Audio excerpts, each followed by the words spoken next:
Glenn Jackson, l'arbitre vidéo, et monsieur Ayoub. Tout est réuni, ça y est, c'est l'heure. L'ouverture du tournoi pour cette équipe de France. Après la victoire de l'Angleterre et de l'Irlande, la France doit suivre le rythme dans ce tournoi et s'imposer absolument pour que 2015 soit une magnifique année pour les hommes de Saint-André. C'est parti, coup d'envoi donné par Camille Lopez. Ballon récupéré par les Écossais dans leurs 22 mètres. La libération à suivre de Laidlaw. Au près avec ses avants. Johnny Gray, premier ballon touché dans le jeune deuxième ligne, pardon, cette équipe d'Écosse. Côté français, on a choisi l'occupation sur ce coup d'envoi en tapant long et en mettant énormément de pression sur Gray. Derrière, les Écossais ont tapé en touche, une bonne touche pour les Français, une touche à hauteur des 40 mètres. On a choisi un alignement complet, c'est intéressant. Est-ce qu'on va lancer le jeu, s'appuyer sur la paire de centre pas hyper puissante et bien porter le ballon? On l'a perdu. Ouais, le premier contre de Gray, Johnny, et un ballon sur lequel s'est couché Blair Cowan. Et une des clés du match, on récupère la pénalité, mais c'est une des clés du match. La touche et notamment l'alignement écossais qui est très aérien. On va voir comment Johnny Gray va venir subtiliser en passant par derrière Chouli le ballon. Et derrière, grâce à un bon ruck offensif, on a mis les Écossais à la faute. Bon contest français. Guerrado, je crois, qui est venu chercher le ballon. Alors, Johnny Gray est un petit peu plus petit que son grand frère Richie, qui fait 2,06 m, 1,98 m pour Johnny Gray. Et c'est un très très bon sauteur en touche, un petit peu plus léger également pour l'emmener dans les airs, pour contrer. Donc on l'a vu ce premier ballon, on l'évoquait tout à l'heure dans l'émission 15 sur 15 avec Raphaël Ibanez. C'était un peu l'interrogation avant ce match. Cet alignement en français avec Papé, Maestri, qui ne sont pas forcément des spécialistes du saut. Un peu plus lourd, lourd. C'est vrai que Johnny Gray va très vite. Il a positionné en troisième dans l'alignement et souvent on met le 2, 3, 3, 4, les meilleurs sauteurs, les joueurs les plus rapides, et ça fait avérer positif. Mais derrière, les Français ont bien réagi et Guerrado a récupéré une pénalité. Camille Lopez. Tenter de passer justement Camille Lopez. Premier coup de pied pour l'ouvreur français, très régulier cette saison avec Clermont. Poteau rentrant, voilà peut-être un signe encourageant pour l'équipe de France. 3 minutes de jeu ici à Saint-Denis, 3-0 pour les Rouges donc d'un jour. L'équipe de France. Ça fait toujours du bien d'ouvrir le score très rapidement. Après 2 minutes de jeu, les Français prennent le score. Maximum d'efficacité pour Camille Lopez avec des poteaux. Les Écossais ont choisi d'éclater leur équipe. Vous avez des avants de part et d'autre de Russell, le buteur. Ça veut dire qu'on va chercher aussi à occuper le terrain, ou bien les défier, aller chercher le ballon sur un renvoi court. Et pour lui aussi, c'est une grande première dans le tournoi. Il avait commencé sa carrière internationale en novembre. Finn Russell, jeune joueur. Pascal Papé est très fort dans cet exercice-là. Lorsqu'il est positionné sous la réception des ballons, il se manque rarement. Tiré du sautoir, s'est couché sur ce ballon pour protéger la libération de l'équipe de France. Rory Cocotte pour l'éjecter avec le soutien de Leroux au près. Bien joué ça de la part de Leroux. Chercher un intervalle sur sa passe. Damien Chouli était là au soutien. Le dégagement maintenant de Rory Cocotte. Bonne couverture de Beattie pour les Écossais. Le partenaire de club, celui de la classe. Exactement. Johnny Beattie qui a résisté au premier plaquage de Guillaume Guerrado. La libération de Laidlaw pour Russell. Le petit coup de pied par-dessus. Bien ajusté pour trouver une touche à l'entrée des 22 mètres de l'équipe de France. Une bonne relance de Johnny Beattie qui est venu chercher le milieu de terrain, qui a dominé sa collision. Et derrière, transformation de jeu rapide de la part des Écossais. Russell a choisi de mettre le ballon dans le dos de la défense pour le moment. Alterner, ne pas jouer tout le temps face à la défense. Alterner pour poser des questions à la défense, l'empêcher de monter rapidement. C'est aux Français maintenant de reprendre la main. Finn Russell qui fait partie de cette province de Glasgow qui s'est révélée cette saison en Coupe d'Europe, en Champions Cup. Il y a 8 éléments de cette équipe au coup d'envoi de ce match dans les rangs écossais. Une vraie colonne vertébrale pour Vern Cotter. Un bon lancer. On a rectifié le tir, on est allé chercher un peu plus loin pour lober ce... Richie Gray à la faute. C'est mis à la faute. 2 fois pénalisé les Écossais en à peine 4 minutes. C'est très important à ce niveau pour le signaler. D'enthousiasme sur ce déblayage de Richie Gray qui avait fait ses débuts en 2010 contre l'équipe de France, que l'on ne présente plus depuis, souvent défini comme un décathlonien du rugby, grosse activité. Il est passé sur le côté pour expliquer la faute. Lorsque vous voulez combattre dans la zone de plaqueur plaqué, dans la zone de ruck, il faut passer par l'axe du ruck. Interdit de passer par le côté, c'est ce qu'il a fait, il a été sanctionné immédiatement. On va le voir, voilà, il va attaquer le côté du ruck. Et Menini, notamment, fonctionner immédiatement. Allez, on retrouve Guillaume Guirado. Il a perdu le lancer en touche tout à l'heure. Cette fois-ci, mais bon, c'est pris par Johan Maestri et laissé jouer surtout par Nigel Owens. Un bon ballon porté là par l'équipe de France avec Guirado qui est revenu chercher ce ballon au cœur pour progresser. La libération maintenant de Rory Cocotte pour Pascal Papé qui a renversé Russell, le 10 écossais visé là sur ce lancement. Cocotte, Lopez avec Fofana qui a feinté la redoublée. Bonne séquence. Et deux ailiers qui sont un petit peu enfermés dans le petit périmètre. Yoann Huget qui travaille debout. Il y a du soutien dans l'axe avec Scott Spedding. Cocotte pour Menini. Il peut arrêter, la passe un peu dans son dos, donc il perd les bénéfices de l'avancée. Cocotte à nouveau pour Lopez qui va jouer dans le dos de Chouli pour servir Mathieu Bastaro qui sert à son tour Wesley Fofana. On a perdu du terrain là, sur cette séquence. Allez, Lopez qui tente d'aller attaquer un peu la ligne. Il a lancé dans l'intervalle Yoann Huget. L'équipe de France qui garde la possession du ballon mais qui ne progresse pas. Il y a l'initiative, comme on dit, très bien. On alterne avec du jeu au près, du jeu au large autour de Lopez, mais on a perdu du terrain pour le moment. Et du coup, ce sera un jeu au pied d'occupation par Rory Cocotte. Du gauche. Pied gauche. Il fait les deux, pied droit tout à l'heure, pied gauche. Très difficile à défendre pour en arrière au fond du terrain. Bonne couverture. Il les aime ces ballons, Spedding. Il les aime dès qu'il y a des espaces. Avec sa puissance et sa vitesse, il est capable de trouver des brèches. Attention, pas s'isoler. La bonne libération de Rory Cocotte, tiré du sautoir. La passe à hauteur pour Damien Chouli. Toujours les Français à l'initiative, toujours la main sur le ballon côté français. On alterne Lopez qui cherche un angle bien couvert une fois de plus par les Écossais. Russell le long de la ligne de touche. Il dépose ce ballon dans le dos de Scott Spedding. En couverture, c'est Camille Lopez qui va peut-être tenter une relance avec Spedding ou lui ouvrir tout du moins l'angle pour dégager le camp de l'équipe de France et trouver une touche quasiment à hauteur de la ligne médiane. C'est les Écossais qui ont gagné sur ce jeu au pied d'occupation, sur ce gagne-terrain.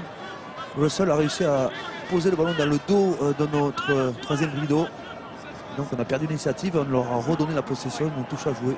Et ce qui est intéressant, Fabien, on l'a constaté sur cette action, c'est qu'il y a beaucoup de pieds dans cette équipe de France. Cocotte, Lopez, Spedding, que l'on sait aussi très puissant et des pieds, dans ce secteur de jeu. Des pieds droits et des pieds gauches. Et donc pour l'arrière qui doit couvrir le fond du terrain, souvent seul avec ses ailiers, ça l'oblige à anticiper, à faire des choix qui ne sont pas évidents. Bonne conquête en touche des Écossais avec le premier lancement au cœur. Tommy Seymour avait été servi. Laidlaw pour Russell. Dunbar maintenant. Il y avait le soutien de Hogg. Il a conservé ce ballon au sol. Libération Laidlaw. Un peu de vitesse pour la percussion de Rosford maintenant. Les Écossais qui reviennent dans les 40 mètres de l'équipe de France. Laidlaw avec Johnny Gray. Le soutien de Johnny Beattie. Ils sont bien proches. Les Écossais. Richie Gray maintenant entre deux joueurs français. Laidlaw. Russell qui attaque la ligne. Russell qui a pris le trou. Qui a résisté à deux plaquages. Laidlaw avec Gray. Il vient de toucher deux reprises le ballon sur cette offensive écossaise, très disponible au jouer. Ouais, et ils sont replacés sur toute la largeur là, les Écossais. Beattie décide de conserver face à Damien Chouli. Il a perdu le ballon au contact, un en avant.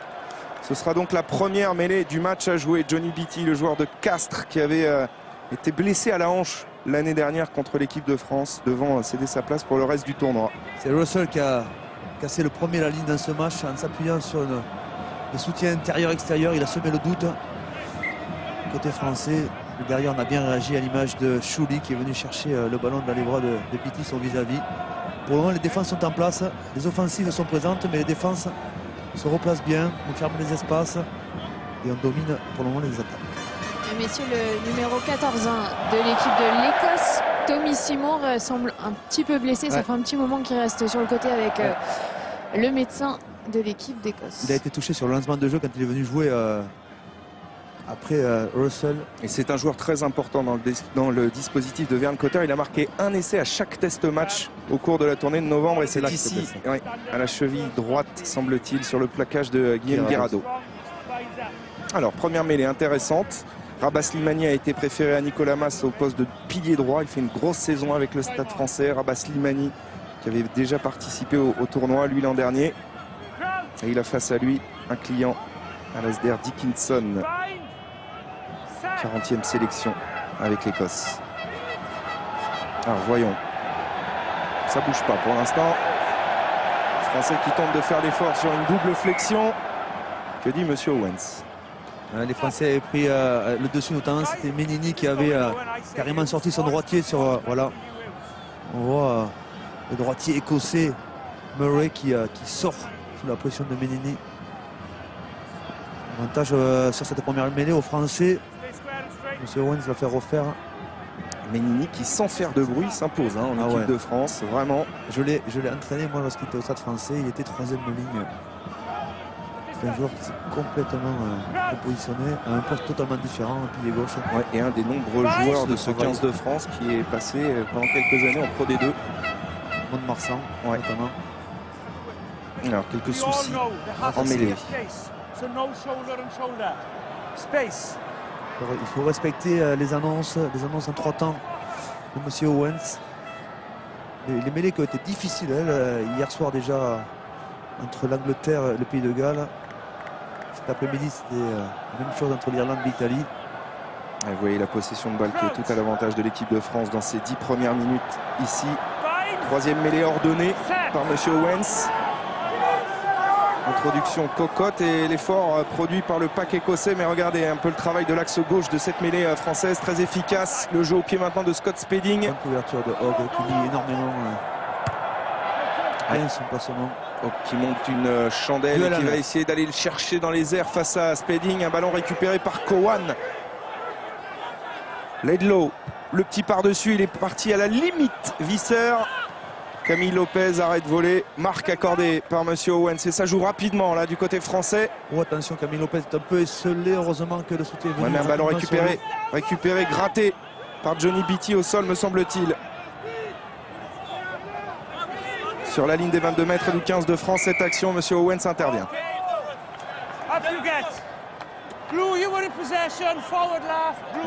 Ouais, c'est logique. C'est les rouges qui ont créé le maul. La zone de dispute du ballon. Le ballon n'est pas sorti, donc avantage à la défense.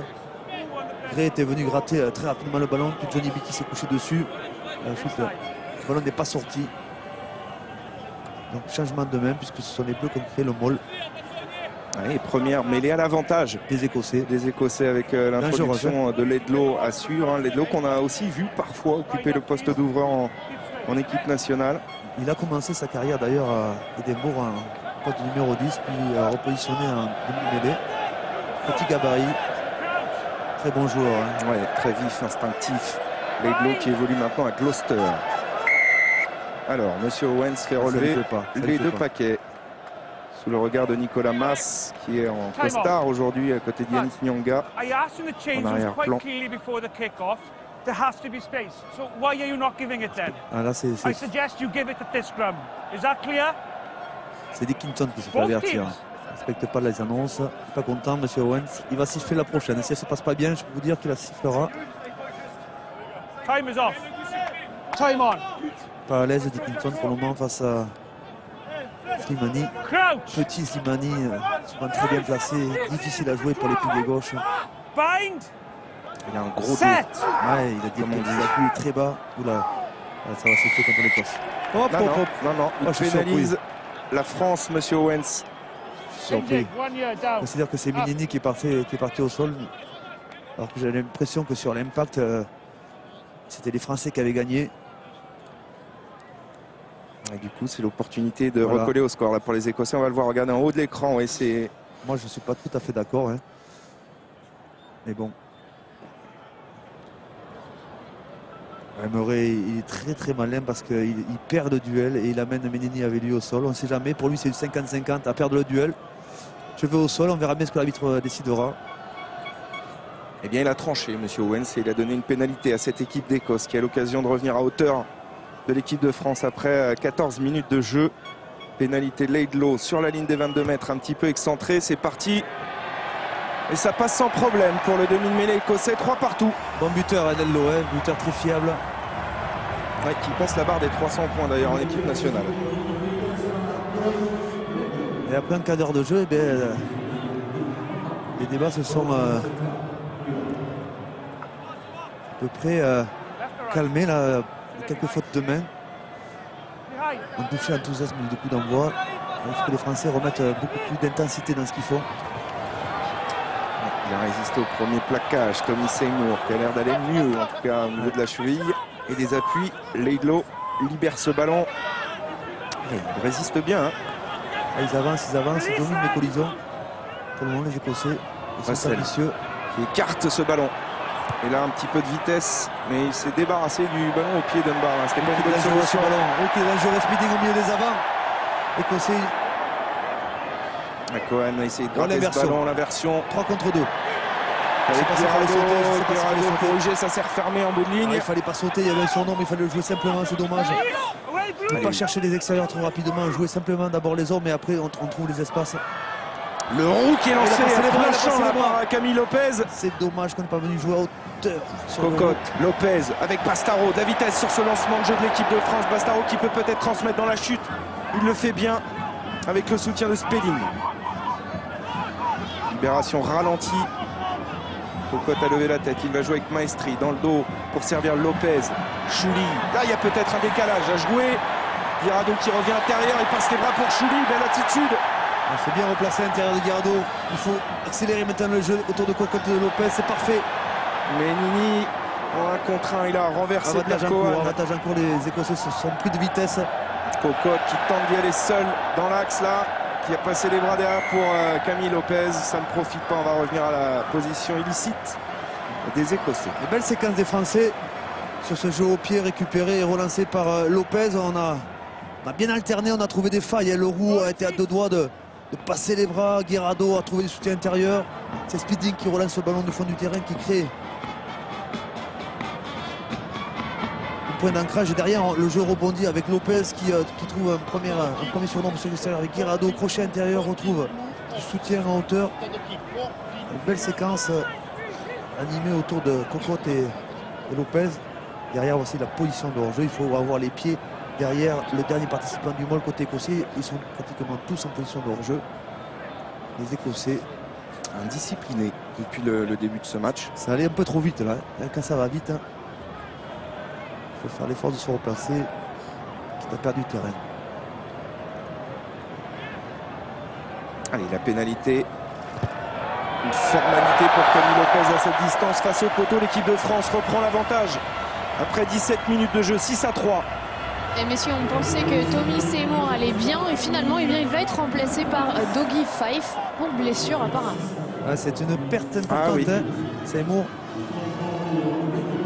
4e sélection pour ce joueur d'Édimbourg, Dougie Fife, qui a fait quelques misères à l'Union Bordeaux-Bègles il y a quelques semaines en challenge européen, des provinces écossaises qui se comportent vraiment bien cette année.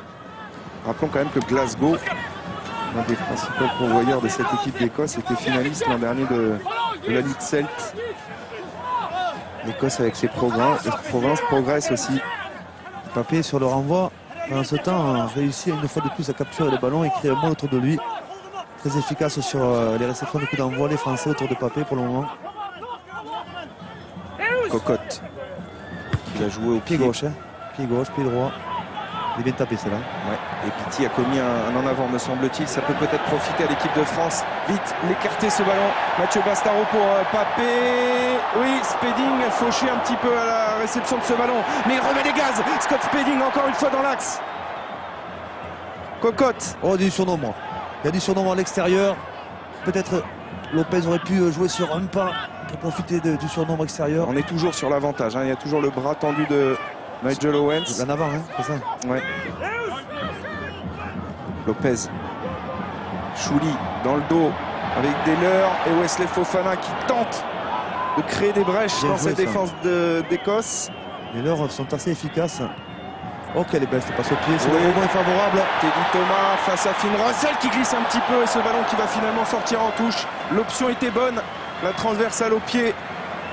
Dans l'alternance, c'est bien joué de la part de Lopez. Ça va obliger la défense écossaise à monter moins vite, à décrocher des joueurs aux extérieurs et ça libérera des espaces par la suite. Les Français jouent bien là, hein. Ils ont remis la main sur le ballon, ont remis de la vitesse, de l'intensité dans ce qu'ils font. On en attendant, sur cette action, Scott Spedding s'est un petit peu fait mal au tibia. Il s'est fait soigner. Ouais. Et on vous rappelle que vous pouvez évidemment élire le Talent d'Or, vous en avez l'habitude, pendant le tournoi Destination. Au cours des rencontres, des matchs internationaux de l'équipe de France, vous votez sur notre site internet france-tvsport.fr et vous tentez de gagner des places pour la finale du top 14 et un voyage en Angleterre également pendant la prochaine Coupe du Monde de rugby. Les Écossais qui travaillent bien à ce ballon. Ouais, très bien au ce ball. Laidlaw finalement va trouver une touche. C'est bien fait, c'est bien fait par les Écossais, une bonne touche derrière un ball et un jeu au pied de Laidlaw qui est assez précis, qui permet à son équipe de sortir de son camp, mais la possession sera à nouveau française. Une bonne touche à jouer côté français. Il y a un match qui a du mal à se lancer tout à fait. Ça ressemble un petit peu à l'opposition qu'il y a eu entre l'Italie et l'Irlande cet après-midi du côté de Rome. Disons qu'il y a des cassures de rythme. Belle chose, et derrière le rythme qui tombe par moment, mais bon lancement de jeu en premier. Hop. Oui, Teddy Thomas, superbe la passe au contact pour Wesley Fofana, crochet intérieur de Fofana qui se remet sur ses appuis. L'équipe de France rentre enfin dans les 22 mètres écossais. Il faut quelqu'un là pour libérer ce ballon, sinon ce sera un ballon récupéré. C'est fait par l'Écosse. C'est dommage parce que si Cocotte est obligé d'aller soutenir ce ballon sur Wesley Fofana, le ballon était sorti. Ah, bien joué de la part des Français. Encore une fois un contest. C'est Fofana me semble-t-il d'ailleurs.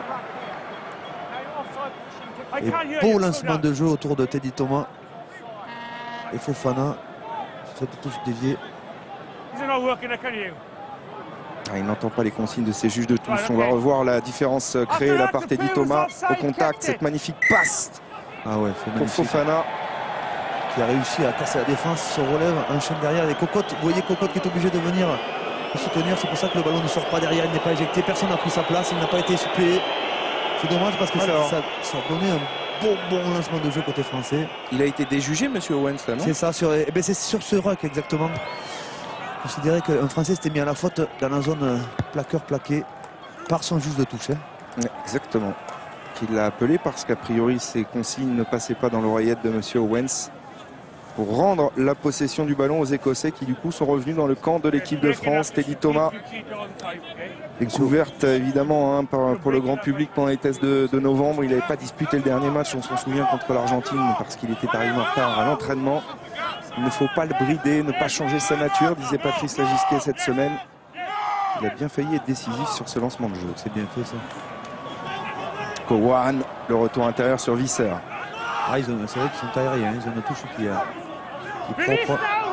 Et derrière, il manque peut-être un peu de puissance. Oui, mais attention, parce qu'il y a du punch dans la ligne de 3/4 aussi avec Mark Bennett. Avec Bennett fait des gros matchs avec sa province de Glasgow. C'est aussi à Dunbar. Joueur de 7, Bennett, qui a fait un petit passage par Clermont. C'est pour ça que Vern Cotter le connaît bien. Il n'avait pas réussi à s'imposer à Clermont. Mais il explose cette saison avec Glasgow. En attendant, ils perdent la possession puisque Bennett s'est fait sortir du terrain. C'est une touche pour les Français, touche défensive à maîtriser. On a réduit l'alignement, 5 joueurs dans l'alignement. Se donner plus d'espace. Ils sont là, ils sont présents en l'air. Ils perturbent beaucoup les touches françaises. Les crochets de Teddy Thomas, regardez un petit peu. Il est capable de traverser le terrain du tout.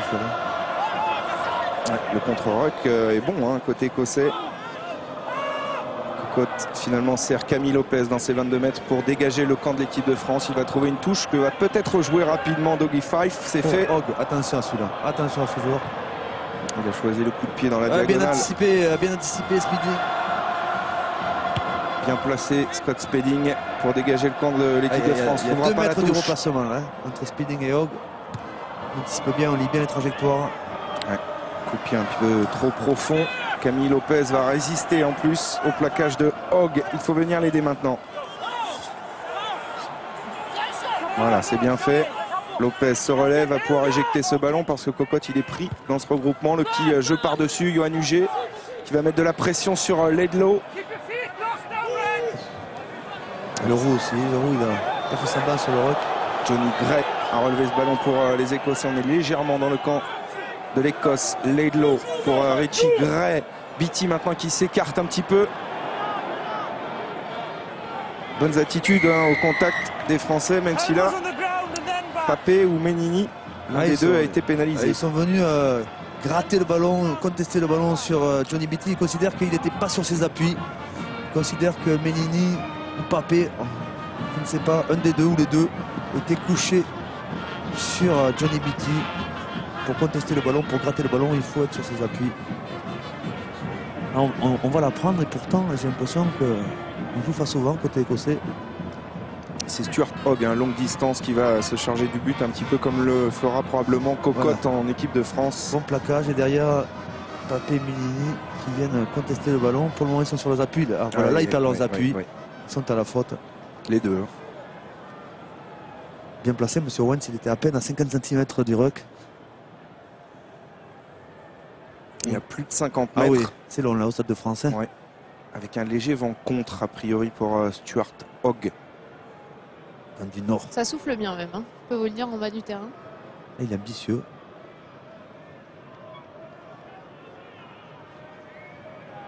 Affiché à 65 mètres. Cette pénalité, il y a la distance, mais il n'y a pas la précision pour Stuart Hogg. Quelle frappe. On en reste donc à 6-3 pour l'équipe de France, qui a réalisé de belles séquences depuis le début du match, mais qui n'arrive pas tout à fait à déborder pour l'instant. Les hommes de Verne Cotter qu'on voit ici en gros plan, qui avait promis. On connaît bien le Stade de France. Ouais, champion de France avec Clermont évidemment en 2010. 4 finales avec Clermont en 8 ans. Et un titre de champion de France. Et Stuart Hogg, on le retrouve à la réception de ce renvoi. Beattie maintenant face à Guerrado et Thierry du Sautoir. Attention à l'inversion, on a mis de la vitesse côté écossais, attention. Russell dans le fermé. Qui est position 3/4 centre.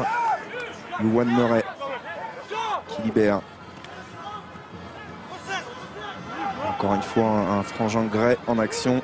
Ils sont bien placés les Écossais, ils maîtrisent bien leur animation offensive. Oh oui, ça c'est bien fait avec Dunbar. Dunbar qui peut manœuvrer maintenant pour servir Bennett. Bennett le long de la ligne de touche qui échappe un premier plaquage.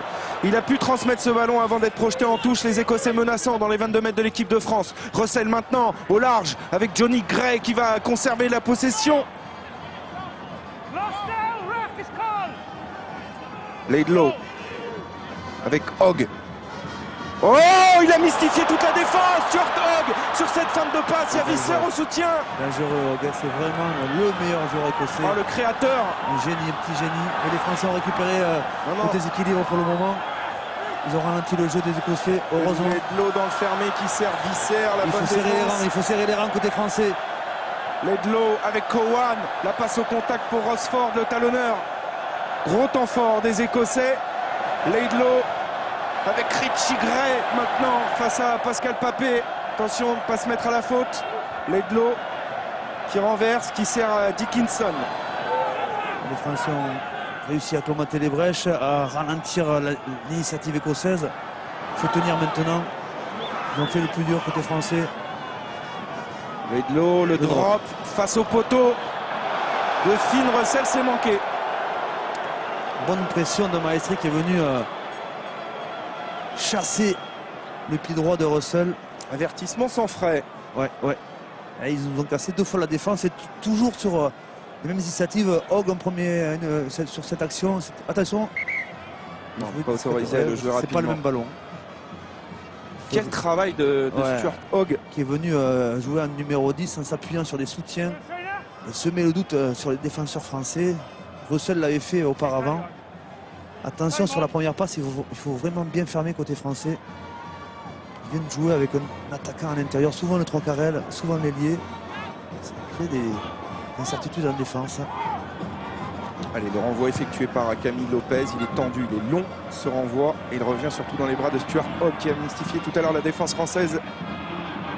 Il a le soutien de ses partenaires, la libération de Laidlaw qui rebrousse chemin avant de servir à Johnny Beattie au centre du terrain. Point de fixation créé là par les Écossais. Laidlaw avec Russell, des bonnes courses. Dunbar qui redresse maintenant. Mathieu Bastaro qui est un peu tombé là dans le camp écossais. Johnny Gray face à Maestri. C'est le temps fort écossais pour le moment. Ouais, Laidlaw qui a servi Cohan, arrivé lancé. Et les libérations sont rapides avec Rosford rapide. Et il a mis les bras là. Mathieu Bastaro, il a récupéré ce ballon. Regardez ça. Spécialiste Très beau travail défensif. Ça va faire du bien. Ça va faire du bien parce que les Écossais étaient en train de réciter un petit peu trop leur rugby. Et là, sur le coup, on sort sur ce jeu au pied de notre camp. Dougie Fife. Depuis ses 22. Pour retrouver une touche, mais les Écossais étaient en train de prendre confiance. À l'image de Hogg qui mystifie, c'est Menini qui a du mal à prendre une décision. Slimani, pardon, ouais. Et Maestri qui sont désorganisés par cet appel intérieur autour de Hogg. Et bonne défense quand même derrière. Le dernier défenseur est important de le prendre à Hogg. Bonne pression de Maestri qui gêne Russell dans cette tentative de drop goal. Ouais. Il y a de quoi s'en vouloir parce qu'il était vraiment face au poteau sur la ligne des 22. Et c'était vraiment un temps fort de ses coéquipiers qui n'a pas su concrétiser. Et ça, vous savez, ça fait mal à la tête. Ce drop raté, le contest de Bastaro, ça va faire du bien au moral des Français. On a joué un début d'alignement là sur Pascal Papé. On est bien construit là. On a décidé de porter le ballon. Il va falloir le démarrer ce mouvement, sinon on va se faire sanctionner. Ça y est, c'est bien parti. Ouais, bon travail avec le collectif. Guirado. Il faut travailler la puissance. Il faut le jouer, monsieur l'arbitre. Cocotte qui est puissant dans ces zones, qui fait office de 9e avant. La libération de Dussautoir, Lopez, Fofana maintenant, Spedding. Et attention, ce ballon intercepté. Il va accélérer maintenant Dunbar. Le coup de pied sur l'aile de Hogg. Regardez un petit peu la course de Stuart Hogg, l'arrière et le retour de Teddy Thomas pour sauver le camp de l'équipe de France. C'est pas terminé. Le ballon est bleu, attention. Et il est là, non, ils sont pénalisés pour un talonnage à la main. Et ça nous fera pas de mal. Ça nous fera pas de mal cette faute écossaise parce qu'on avait pris un contre, une interception sur cette redoublée. Côté français, on se cherche, on vient jouer main et derrière on n'arrive pas à contrôler le ballon et c'est Dunbar qui pousse au pied pour son compatriote Hogg. Heureusement que Teddy Thomas de son aile déposé est venu se coucher sur ce ballon. Ouais, mais les temps forts sont écossais là depuis une dizaine de minutes. Mais il ne marque pas, ça c'est le plus important. Les temps forts c'est une chose, la marque c'en est une autre. Je sais pas si Dunbar avait pas intérêt à essayer de porter un petit peu plus le ballon. Il s'est débarrassé très vite du ballon, il n'a pas confiance en ses cannes. Sa vitesse. C'est vrai qu'il n'y avait personne en face de lui, il avait un peu Allez, on retrouve Guillaume Guirado au lancer pour l'équipe de France sur Damien Chouli. On a plus de vitesse à l'alignement écossais. Ça s'est vite déstructuré à la retombée du coup du Thierry Dussautoir. Aidé par Guirado, on remet une couche, un ballon qui gicle encore des mains françaises. Il met la misère dans les... Ah bien joué, ça. Oui, il y a un trou là devant Cocotte. Le petit coup de pied à suivre, plaqué dans le mouvement a priori. En tout cas, c'est ce que considère Monsieur Owens. Visser pour Hogg, qui va dégager le camp écossais et trouver une touche directe parce qu'il a été ramené ce ballon dans les 22 écossais. Visser qui a ramené ce ballon en le passant à Hogg. Ça nous donne, ça nous donne la possibilité de retrouver la possession dans le camp alors qu'on met beaucoup d'intensité dans les zones de ruck. Et là, c'est sur cette petite cistera que Cocotte a trouvé l'espace, poussé au pied. C'est un long mouvement. Ouais, parce que là, l'image, évidemment, elle est ralentie. Pas grand-chose à dire, si ce n'est que l'équipe de France est de retour sur les 22 de l'équipe d'Écosse. On préfère la voir là. 4 pénalités concédées pour côté écossais. Bon, à nouveau. Bien construit, on a tourné autour de la pression. Et maintenant, on joue avec Cocotte auprès, qui sert Johan Huget. Manque de soutien sur Johan Huget. Cohen était à 2 doigts de récupérer le ballon. Cocotte. Avec Guirado dans l'axe. Cocotte Papé. On lance du lourd là dans la défense écossaise pour tenter de créer des intervalles. Slimani face à Murray. Cocotte. Lopez s'est mis dans l'axe, mais il y a un bloc d'avant aussi. Les avants, une passe pour le moment. Tant qu'on n'a pas trouvé l'avancée, ça y est, peut-être bien, on peut libérer le ballon, c'est le moment. Toujours les avants du jeu, une passe. On s'appuie sur des blocs de 3 joueurs pour essayer de déséquilibrer la défense. Ce qu'on avait déjà vu beaucoup au cours des tests de novembre, ces blocs de 3 sur les phases offensives de l'équipe de France. Et enfin le drop peut-être, non. La feinte de drop, attention. Bastaro bien plaqué, Russell et Lopez qui échappe au plaquage, il peut sortir les bras, ce qu'il était parvenu à faire. Ah, c'était bien ce qu'il avait fait. Camille Lopez, il avait réussi à trouver l'intervalle, à s'engager, à sortir son bras gauche pour rouler le ballon sur Ruger, mais les défenseurs écossais arrivent toujours avec une main, un bras à récupérer le déséquilibre. On est dans le ralenti, mais il y a une inquiétude autour de Guirado, me semble-t-il, hein, Clémentine. Oui, Feinte de drop de Lopez. Derrière, il va servir Bastaro. Lopez qui va casser un premier plaquage, va rouler son bras gauche. Alors, heureusement, il ne trouvera pas UG décalé.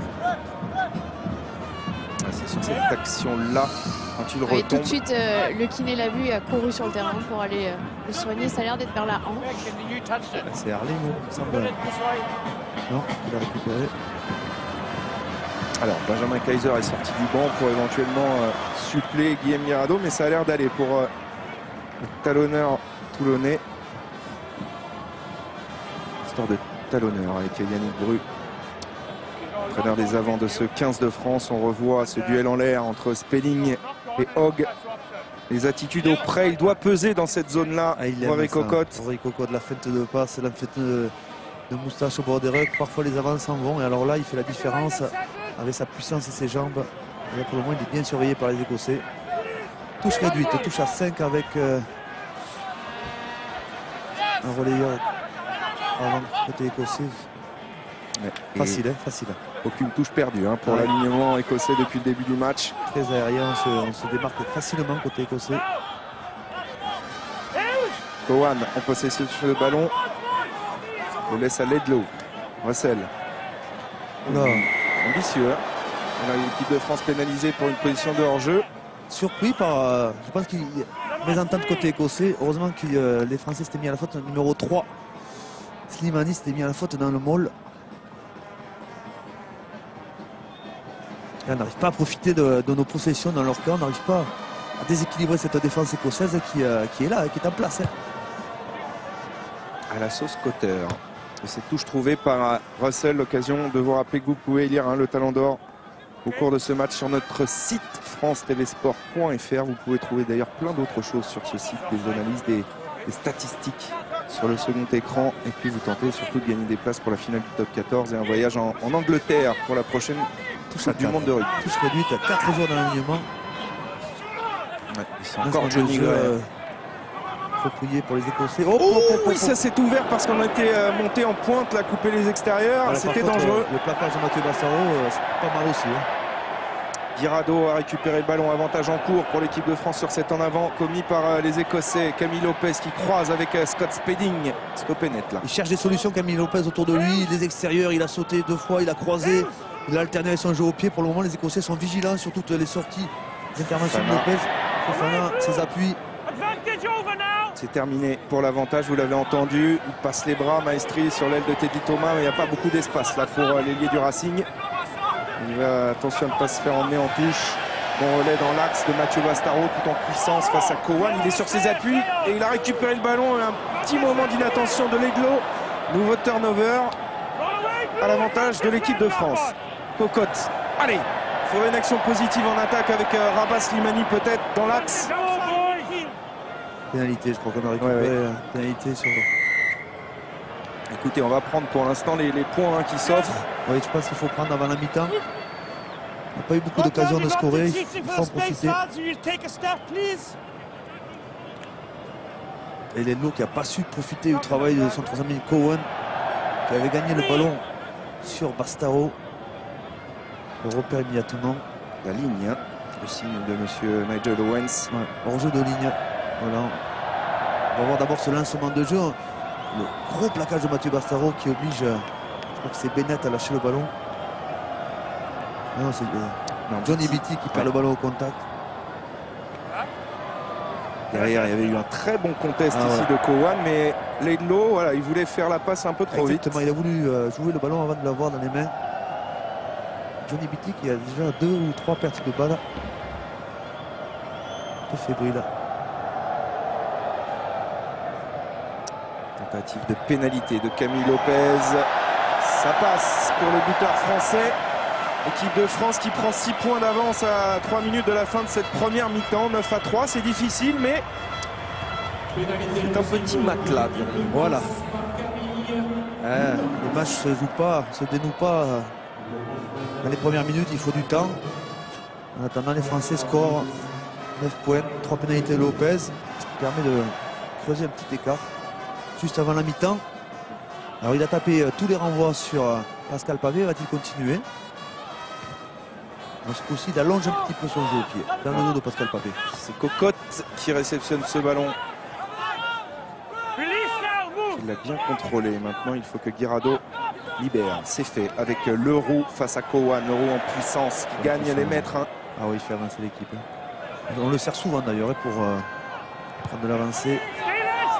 Lopez le joue au pied dans les bras de Pitti. Stuart Hogg à la relance. Tout à l'heure, il a fait des misères à l'équipe de France. Il faut vite venir le prendre. Regardez encore le travail de l'arrière. Le 1-2 maintenant avec Visser. Quel joueur! Quel joueur! Il est dangereux. C'est le joueur le plus dangereux de cette équipe, clairement. Russell, et attention, il y a du monde là sur les extérieurs. Il a fait le mauvais choix, quoi, en revenant un petit peu dans le trafic. Mais les Écossais sont à nouveau dans les 22 mètres de l'équipe de France. Russell qui peut servir Richie Gray. La bonne libération, et ils sont replacés sur toute la largeur maintenant, les Écossais, avec la percussion de Rosford. Ils produisent des jolis mouvements, hein, les Écossais autour de Hogg, autour de Russell. Et autour des frères Gray, qui servent de point d'ancrage. À battre cette défense française qui est bien organisée, qui a le mérite de parfois se faire casser comme ça, mais récupérer des intervalles. Bennett, s'il peut passer les bras pour Hogg, le voilà, peut-être les Écossais. Hogg encore stoppé à quelques centimètres. Oui, ils sont dangereux, mais pour l'instant, ils ne concrétisent pas. Dunbar en puissance. A-t-il franchi la ligne? Oh, ça chauffe vraiment là, dans le camp de l'équipe de France. Beatty.